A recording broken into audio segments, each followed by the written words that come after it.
Comenzamos con la segunda clase de tejido muscular.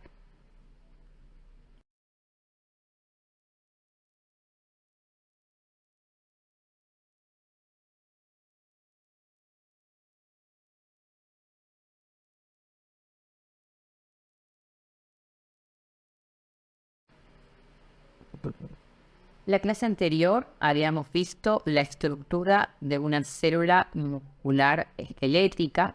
Habíamos visto que era una célula cilíndrica con gran cantidad de núcleos de ubicación subsarcolémica y con estriaciones transversales.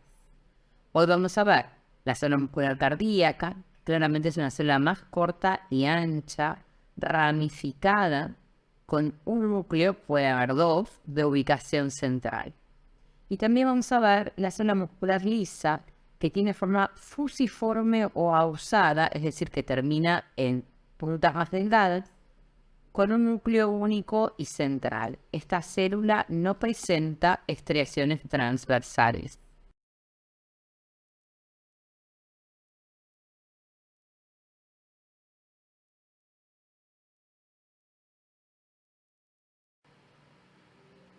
Comenzamos con el músculo cardíaco. Como dijimos, es un músculo donde las células están unidas entre sí, están ramificadas. Además, vamos a ver que también presenta complejos de unión que le permiten al músculo una contracción sincrónica. Se observan estriaciones transversales, núcleo de ubicación central, con una zona alrededor del núcleo más clarita. Alrededor del núcleo se ubican las organelas y el glucógeno, lo que le da la apariencia más clara. Al corte longitudinal, los cortes van a ser un poco más, poco nítidos y más desprolijos que cuando vimos músculo estriado esquelético y visceral. ¿Por qué? Porque la célula se ramifica. Acá viene una célula y se divide en dos. Acá tengo otro citoplasma de otra célula que se divide, viene por acá y origina otras células. Podemos ver estas estructuras que son los discos intercalares, que son los complejos de unión.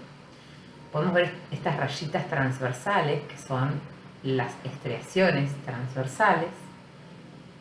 Podemos ver un núcleo redondo con zonas claras alrededor del núcleo por la presencia de glucógeno y organelas. Todas las organelas se sitúan alrededor del núcleo, y esto es así porque el resto del citoplasma de la célula está compuesto por estructuras contráctiles, que son las mismas que para el músculo estriado esquelético y visceral, es decir, miofibrillas compuestas por miofilamentos que se organizan en sarcómeros. Entonces, la miofibrilla es la unidad funcional y estructural del músculo, y el sarcómero es la unidad funcional y estructural de la miofibrilla. A la vez, en el corte longitudinal también podemos observar conectivo entre las células con núcleos del conectivo. Esto es así, recordemos que músculo liso y cardíaco tienen solamente endomicio, pero no tienen ni perimicio ni epimicio. El corte transversal del músculo cardíaco es irregular. Si el corte pasa por acá, a la altura del núcleo, puedo llegar a ver cortes grandes con presencia de núcleo. Ahora, si el corte pasa por zonas, por acá, por ejemplo, o por acá, no voy a encontrar núcleo. Si el corte pasa por acá, voy a ver una estructura grande de citoplasma sin núcleo, y si pasa por acá, voy a ver este pedazo de citoplasma y este pedazo de citoplasma. Entonces, por eso tengo, por ejemplo, acá unas porciones de citoplasma pequeñas, acá unas más grandes, acá una grande con núcleo, y en el medio capilares sanguíneos y conectivo del endomicio.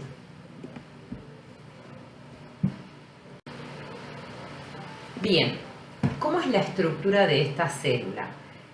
Las estructuras son menos definidas que en el músculo estriado esquelético y visceral, pero la ultraestructura del mecanismo contráctil y las estructuras contráctiles son iguales, es decir que las miofibrillas y los sarcómeros son exactamente iguales.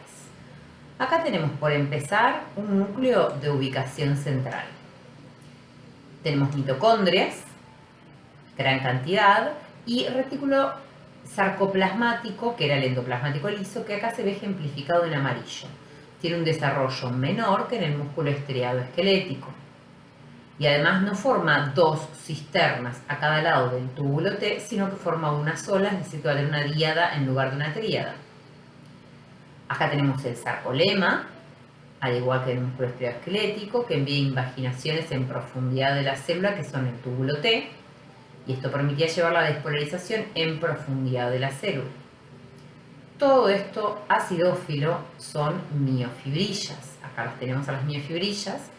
Sabíamos que eran una asociación de sarcómeros.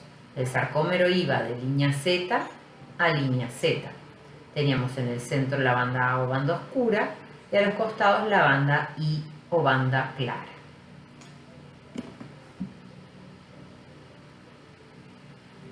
Entonces, dijimos, tenemos un espacio claro alrededor del núcleo que se denomina espacio yuxtanuclear por la presencia de glucógeno, uno o dos núcleos centrales. Son células ramificadas con complejos de unión que se denominan discos intercalares. Tienen díada en lugar de tríada y la díada se ubica a nivel del disco Z, mientras la tríada se ubicaba en la unión banda A, banda I. Tiene un acoplamiento eléctrico intracelular y eso se debe justamente a la presencia de uniones nexo que permiten, por ejemplo, el pasaje de calcio de célula a célula, justamente para que la contracción sea sincrónica. Requiere calcio intra y extracelular. En el músculo estriado esquelético, el calcio venía solo de las cisternas de la tríada, es decir, intracelular. Pero en este caso también requiere calcio extracelular. ¿Por qué? Porque el reservorio de calcio no es tan grande en el músculo cardíaco. Hay una sola cisterna en lugar de dos. Hay una díada en lugar de tríada. Y a la vez también hay producción de factor natriurético atrial. Es decir, que algunas de las células musculares atriales producen una hormona que se denomina factor natriurético. Natri viene de sodio y urético de diuresis. Es decir, que este factor estimula la pérdida de sodio por el riñón, por ejemplo, en casos de hipertensión. Bien, seguimos con la estructura de la célula. Ahora vamos a ver cómo son estos complejos de unión o discos intercalares. Acá tenemos, se ve bien la célula como es ramificada, es ancha, es corta, y fíjense que sigue para este lado y sigue para este lado, es ramificada. Tenemos estos complejos de unión o discos escaleriformes. En el preparado solo vemos esta parte del disco, que es la parte transversal. Pero el disco también tiene una parte sobre la membrana lateral. Entonces se habla de un dominio transversal, que es este que atraviesa la célula, y un dominio lateral. Ambos dominios presentan uniones y son bastante, acá los podemos ver en el preparado, pero son bastante imperceptibles en nuestros preparados de las aulas de microscopía. Bien, entonces, como dijimos, tenemos componente transversal, que es este, que es el que hipotéticamente se vería en los preparados, que tiene dos tipos de uniones, fascia adherens y desmosomas. ¿Sí? Son ambas uniones adherentes, impiden que se separen las células durante la contracción, y sobre la cara lateral vamos a tener desmosoma y nexo. Las uniones nexo o gap son muy importantes porque justamente permiten tener un acoplamiento químico célula a célula, es decir que si se liberó, por ejemplo, calcio dentro de una célula, este calcio puede ingresar a la célula con la que está conectada para que también se desencadene la contracción. Justamente todos estos mecanismos de uniones intercelulares y células ramificadas lo que están posibilitando es una unión, es una función sincrónica del músculo. Es decir, que estas células funcionan como un todo, como una única célula, como un sincicio funcional. Lo cual tiene lógica, porque no sería funcional que se contraigan algunas fibras del atrio y algunas del ventrículo y algunas del atrio. No, se necesita que se contraigan primero las las células musculares de las aurículas y de los atrios, la sangre pase hacia los ventrículos y luego se contraigan las células musculares de los ventrículos y la sangre pase a la arteria pulmonar y a la aorta.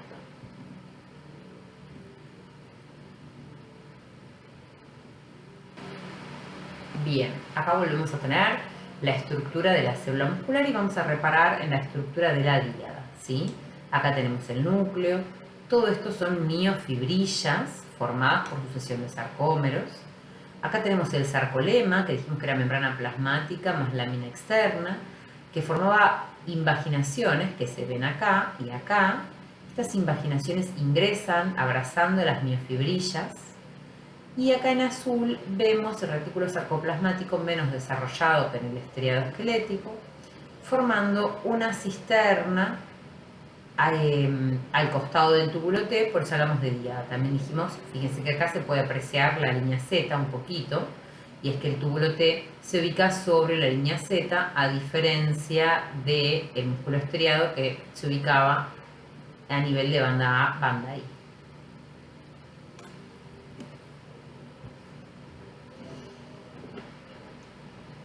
Entonces, dijimos que hay una cisterna terminal del retículo sarcoplasmático, que es donde se almacena calcio. Justamente como no hay dos, este músculo va a requerir la presencia de calcio extracelular. ¿Y por dónde va a entrar? Por el túbulo T. Antes, en el músculo estriado esquelético, el túbulo T solo permitía que la despolarización llegara en profundidad de la célula. Ahora este túbulo T no solo tiene proteínas dependientes de voltaje, sino que también tiene canales de calcio. O sea que el túbulo T del músculo cardíaco es distinto al túbulo T del estriado esquelético.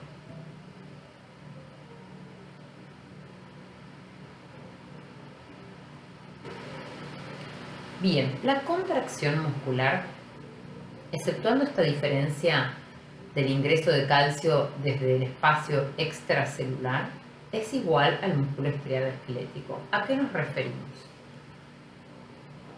Vamos a tener la despolarización del sarcolema. Esta despolarización viaja por el túbulo T, porque la función del túbulo T es llevar la despolarización en profundidad. Tiene proteínas dependientes de voltaje que también funcionan como canales de calcio. Ingresa calcio del exterior y esto también estimula a que la cisterna del retículo sarcoplasmático libere el calcio que está dentro de la cisterna. Todo este calcio lo que hace es unirse al filamento fino de actina, a la troponina C, se modifica el complejo troponinas-tropomiosina, queda libre el espacio de unión para la miosina hidroliza, capta ATP, lo hidroliza, flexiona la cabeza, vuelve a agarrar a la actina, libera el fosfato inorgánico y tracciona de la actina hacia el centro del sarcómero. Es decir, que es igual que el músculo estriado esquelético y estriado visceral. Lo que cambia es que en este caso el calcio no solo viene de la cisterna, sino también del espacio extracelular. ¿A qué se debe esto? A que hay poco desarrollo del sistema sarcoplasmático y en lugar de haber dos cisternas, hay una sola. Bien, crecimiento y regeneración del músculo cardíaco. El músculo cardíaco, en la medida en que se da el crecimiento del niño hacia adulto, por supuesto, va a ir creciendo, ¿sí? Y van a ir aumentando el tamaño de las células musculares cardíacas. En forma postnatal ya no realizan mitosis, si bien hay distintos estudios, nosotros por ahora nos quedamos con que no realizan mitosis. Si hay algún estímulo patológico, el corazón, como respuesta a esto, se va a hipertrofiar, las células musculares van a aumentar su tamaño, esto va a terminar aumentando la masa cardíaca en general.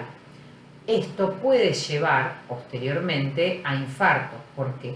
Porque al aumentar la masa del corazón, si la irrigación no lo acompaña, entonces esas células quedan más susceptibles a sufrir accidentes isquémicos.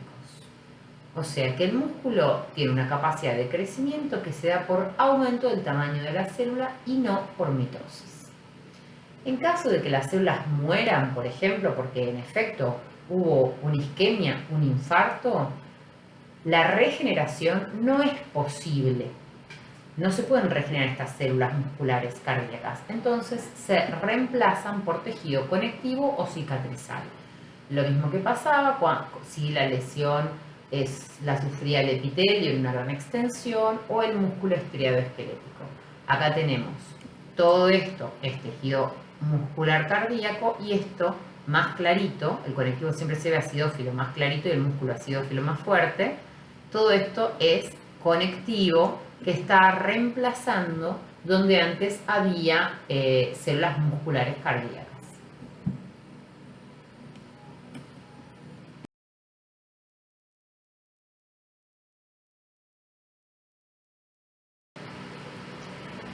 Pasamos a tejido muscular liso. La célula muscular lisa, como hemos mencionado anteriormente, es una célula fusiforme o ausada, termina en puntas, es corta y es delgada. El núcleo tiene forma de habano, es alargado, a diferencia del músculo cardíaco, que es redondo. Y esto es importante porque el músculo liso y el cardíaco suelen confundirse mucho en los preparados, ¿sí? Entonces justamente tenemos que ver las diferencias. Al corte transversal del músculo liso pasa lo mismo que pasaba con el de cardíaco. Si el corte pasa por acá, veo núcleo rodeado de citoplasma. Si el corte pasa por acá, veo porciones de citoplasma sin núcleo, ¿sí? Entonces, en el músculo cardíaco pasaba lo mismo, pero como son células ramificadas, los límites son menos diferenciables.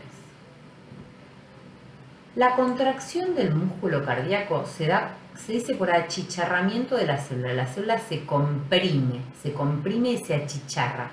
Así se da la contracción del músculo liso.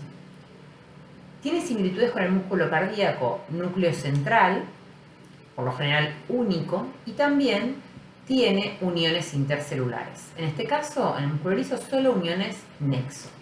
O sea que hasta ahora el único que no tiene uniones intercelulares es el estriado esquelético y visceral.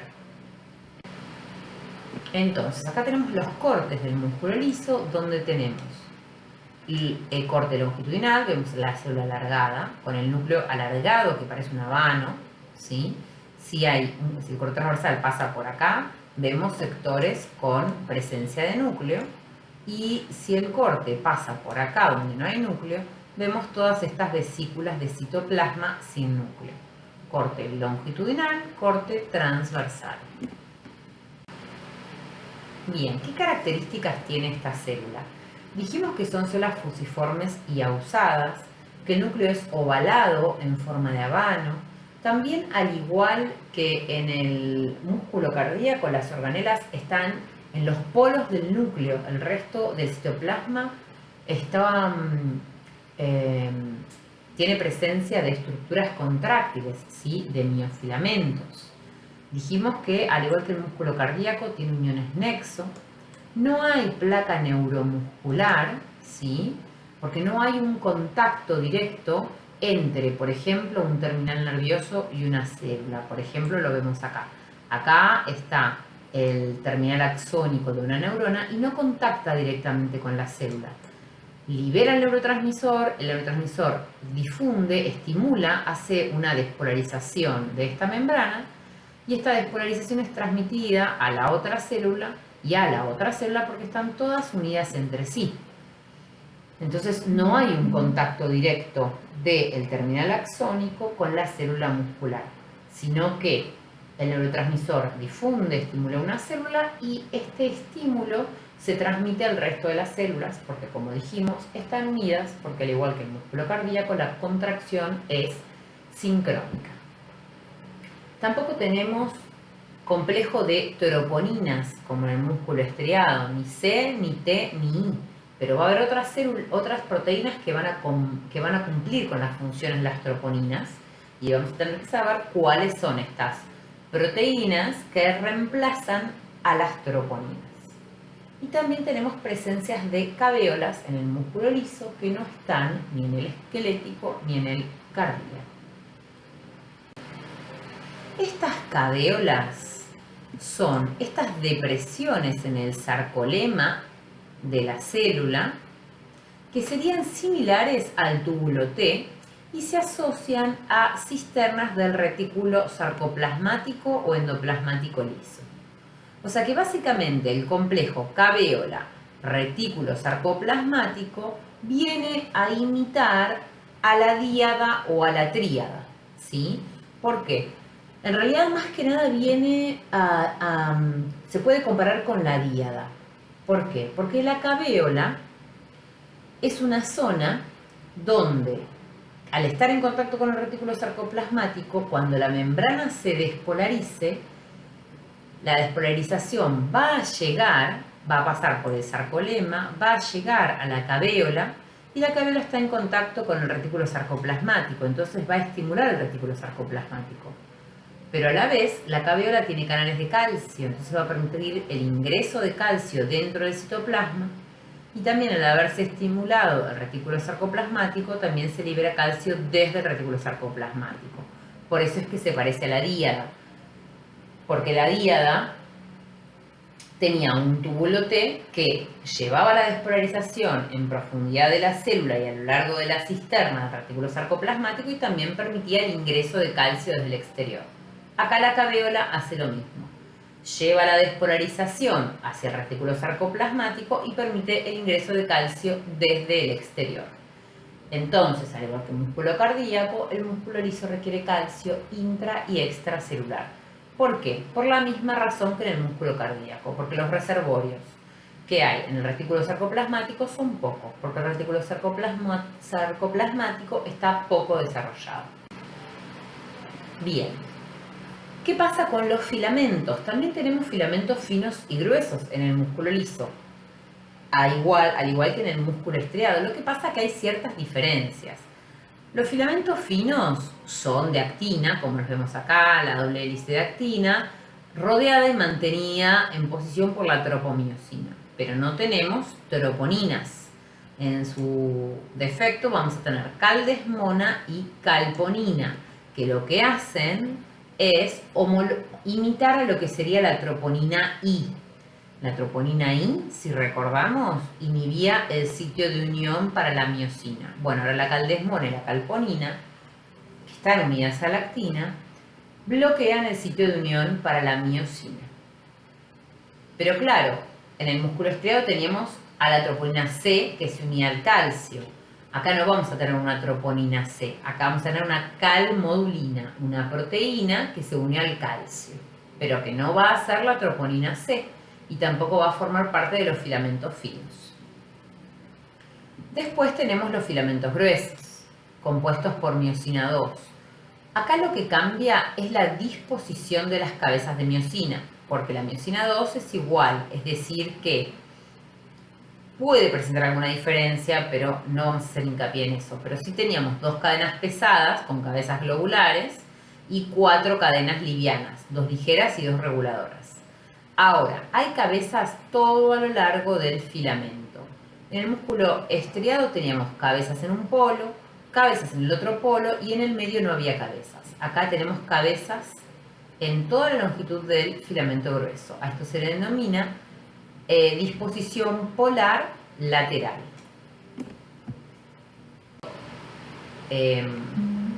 Vamos a tratar de entender toda la estructura de la célula muscular junto con el aparato contráctil. Acá tenemos un pedazo de lo que sería la célula muscular lisa. Vamos a ver todos los elementos que la componen. Por un lado tenemos el núcleo. En el polo del núcleo organelas, como dijimos, mitocondrias, retículo endoplasmático rugoso, Golgi, pero la mayor parte del citoplasma está ocupado por miofilamentos, los de miosina que están en azul, los de actina que están en rojo, y los de actina anclados a estas estructuras que eran cuerpos densos, ¿sí? Que podían denominarse condensaciones citoplasmáticas si están en el citoplasma, o placas de inserción si están en la membrana plasmática. Estas placas de inserción están formadas por alfa-actinina, bimentina y desmina. La alfa-actinina también, si recordamos, anclaba el filamento fino al disco Z. Y acá ancla el filamento fino a la membrana plasmática. ¿Sí?